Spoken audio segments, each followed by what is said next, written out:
Praise the Lord, जय मसीह की। मेरा नाम है वर्षा गोविस और आज फिर एक बार मैं परमेश्वर के वचनों को आपके पास में लेकर आई हूँ। हमारा टॉपिक चल रहा था नॉलेज ऑफ गॉड, ठीक है, और इसका थर्ड पार्ट है ये।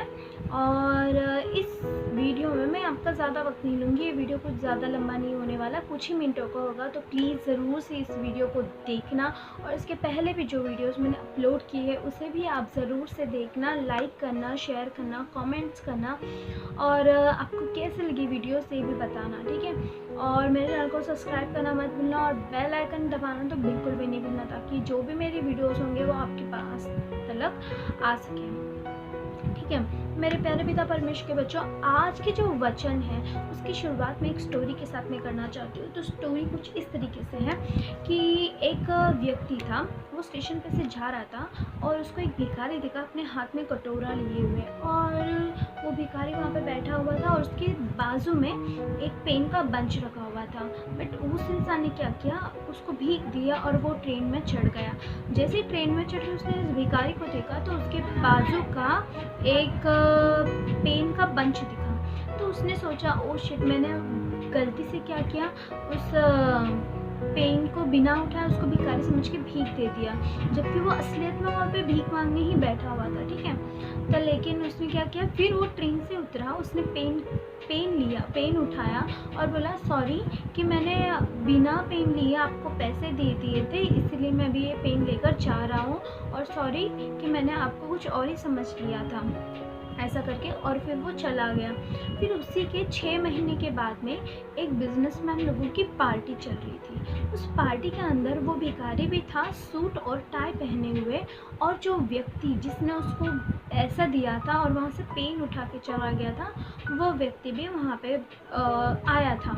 तो क्या हो गया, जब वो भिखारी ने उस व्यक्ति को देखा तो उसने पहचान लिया कि यह वही इंसान है जिसने मुझे क्या किया था, पैसे दिए थे और पेन लेकर वो गया था और मुझे सॉरी बोला था।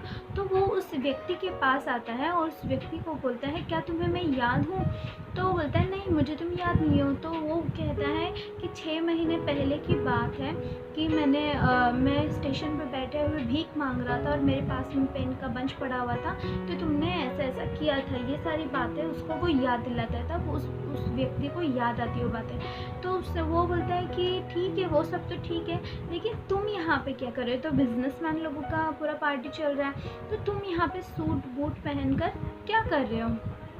तो वो क्या कहता है कि वो भिखारी उस व्यक्ति से कहता है कि तुम ही जो हो इस सारी चीज़ों का कारण हो, क्योंकि अगर तुम नहीं होते तो शायद से मैं आज भी वहीं पे भीख मांगता हुआ बैठा रहता। क्योंकि तुमने जब मुझे ये बोला कि सॉरी मैंने तुम्हें कुछ और समझ के पैसे दिए थे, लेकिन मैंने जो पेन था यहाँ पे देखा नहीं था, और जब तुमने वो पेन को उठा के गए और तुमने कहा कि इसकी कीमत मैंने तुमको अदा की है, तो ये चीज़ मेरे दिल को बहुत छू गई। और ये बात मुझे मतलब कि क्या बोलते हैं उसको, मुझे बहुत ये बात मदद की मेरी ज़िंदगी में आगे बढ़ने के लिए। तो इसीलिए मैं आपको थैंक यू कहना चाहता था कि, और ढूंढ रहा था आपको, लेकिन आप मुझे यहाँ पे मिल गए, मैं इसके लिए गॉड का बहुत थैंकफुल हूँ, ये करके उससे कहा। और ये सारी बातें होने के बाद में वो लोग अपने अपने घर में चले गए। लेकिन मेरे प्यारे पिता परमेश्वर के बच्चों, इस कहानी का सारांश ये है कि उस व्यक्ति ने, भले ही जो व्यक्ति जिसने पेन उठा के गया उसको पैसे दिए, उसने उसको सामने से ये नहीं समझाया कि भाई तू ये यहाँ पे बैठा है तो तू इस पेन को बेच और फिर तू पैसे कमा, तू भीख क्यों मांग रहा है। लेकिन जब उस व्यक्ति ने बोला कि ये पेन की कीमत मैंने तुमको अदा की है, तब उसके दिमाग में ये आया कि नहीं, मैं कुछ कर सकता हूँ। और उसने क्या किया, उस पेन को सेल करने का काम किया, और सेल करते करते करते करते उसने अपनी ज़िंदगी में बहुत ही मतलब कि अचीवमेंट्स, बहुत ही सक्सेसफुल बन गया वो व्यक्ति, ठीक है। मेरे प्यारे पिता परमेश्वर के बच्चों, देखो कि जब इंसान के पास में किसी चीज़ की ज्ञान, किसी चीज़ की बुद्धि आ जाती है, यहाँ पर क्या हुआ, वो इंसान इस भेद को समझ गया किस भेद को समझ गया कि अरे ये पेन को अगर मैं बेचूंगा तो मुझे पैसा मिलेगा, उस पैसे से मैं और भी आगे बढ़ सकता हूँ। जब उसने इस भेद को समझा तब वो जाके धीरे धीरे धीरे क्या हुआ, एक बिजनेसमैन बन गया। ठीक है, लेकिन सपोज अगर उसने इस बात पे गौर ही नहीं किया होता और उसने सोचा रहता ठीक है चल एक पेन लेके गया ना, पैसे दे दिया ना, ठीक है चलो, फिर वापस से वो वहीं पर बैठा रहता, तो वो क्या होता, वहाँ से आगे नहीं बढ़ पाता और आज भी वहीं पे भिखारी बन के बैठा हुआ रहता। तो मेरे प्यारे पिता परमेश्वर के बच्चों, यही जो चीज़ है वो परमेश्वर हमारी ज़िंदगी में करता है। परमेश्वर हमारी ज़िंदगी को बदलने का काम करता है। परमेश्वर हमारी ज़िंदगी में हमारी वैल्यू को बताना चाहता है। परमेश्वर हमारी ज़िंदगी में उसके वचन के द्वारा, उसके ज्ञान और बुद्धि के द्वारा हमें हर एक बुराई से, हमें हर एक पापों से बचाकर उसके अनंत काल के जीवन में लेके जाना चाहता है। इसी कहानी के आधार पर मैं आपको एक वचन को शेयर करना चाहूँगी। वो वचन है 1 कुरिन्थियों की किताब उसके 2 अध्याय का 6वां और 7वां वाक्य। वो वचन कुछ इस तरीके से है, फिर भी सिद्ध लोगों में हम ज्ञान सुनते हैं, परंतु इस संसार का और इस संसार के नाश होने वाले हाकिमों का ज्ञान नहीं, परंतु हम परमेश्वर का वह गुप्त ज्ञान भेद की रीति पर बताते हैं जिसे परमेश्वर ने सनातन से हमारी महिमा के लिए ठहराया है। Praise the Lord.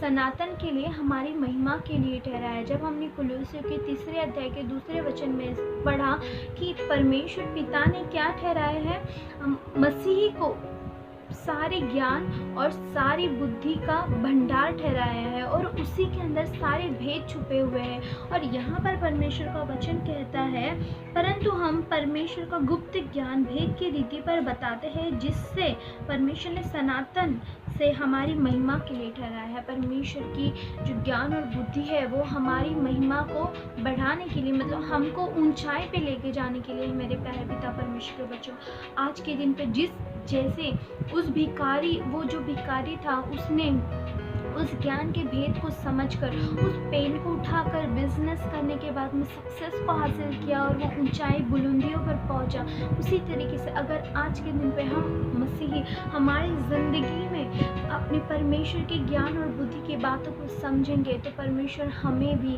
उसकी आत्मिक ज़िंदगी में ऊंचाई पर लेके जाएगा, उसकी आत्मिकता में। परमेश्वर ऐसा नहीं कहता मेरे प्यारे पिता परमेश्वर के बच्चों कि अगर तुमने पूरी ध्यान आत्मा पर लगाया, आत्मिक ज़िंदगी में लगाया है तो बाकी सारी चीज़ें तुम्हारी वहीं पे ठहरी रहेगी, नहीं। परंतु जैसे मत्ती के अध्याय में कहा गया है कि तुम सबसे पहला तो मेरे धर्म के राज्य की खोज करो, तुम्हारे लगने वाले हर एक ज़रूरतें तुम्हें समय पर मिलती जाएगी। उसी प्रकार से मेरे प्यारे पिता परमेश्वर के बच्चों, हमें ऐसा ही करना है। हमें परमेश्वर के ज्ञान और परमेश्वर की बुद्धि को हासिल करना है और उसके काबिल बनना है और हमारे परमेश्वर के अधीनता में रहकर उसकी इच्छा को पूरी करना है, क्योंकि परमेश्वर का ज्ञान, परमेश्वर की बुद्धि हमें हमारे परमेश्वर की इच्छा पर चलना और उसको पूरी करना सिखाता है। Praise the Lord. तो आज यही छोटा सा वचन मैं आपसे कहना चाहूँगी कि परमेश्वर की ज्ञान और परमेश्वर की बुद्धि जब हमारे पास आती है तो हम पहले के समान नहीं रहते, लेकिन हम क्या हो जाते हैं, नए हो जाते हैं। Praise the Lord Jesus. अब इसके आगे के जो भी वचन हैं वो हम नेक्स्ट वीडियो में देखेंगे। तब तक के लिए प्रेज़ द लॉर्ड। जय मसीह की। मेरे चैनल को लाइक कर देना, शेयर कर देना, सब्सक्राइब कर देना और मैं आपसे यही दुआ करूँगी और परमेश्वर से भी यही दुआ करूँगी, परमेश्वर आप सबकी ज़िंदगी में अद्भुत सा काम करें। Praise the Lord. जय मसीह का। ये सबसे पहले हम एक छोटी सी दुआ करते हैं, उसके बाद में हम सारी बातें परमेश्वर के हाथों में सौंपते हैं। Praise the Lord. है हमारे खुदा, हम आपके नाम की परस्तिश करते हैं मेरे प्यारे प्रभु जी। है मेरे प्यारे पिता परमेश्वर, हमारी ज़िंदगी में आप अपने कार्य को पूरा कर दीजिएगा पिता परमेश्वर।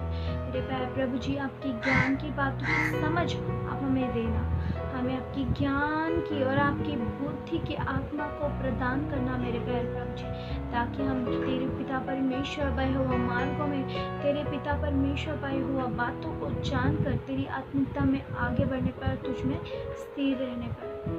ये दुआ हम आपके प्यारे बेटे प्रभु यीशु मसीह के मधुर मीठे नाम से मांगते हैं। आमीन, आमीन, आमीन। Praise the Lord. Praise Lord, जय मसीह की। परमेश्वर करे परमेश्वर आप सबकी ज़िंदगी में अद्भुत सा काम करे और बहुत ही अद्भुत तरीके से आपको चलाए। आप परमेश्वर के लिए कीमती हो। प्रेज़ लॉर्ड, जय मसीह की।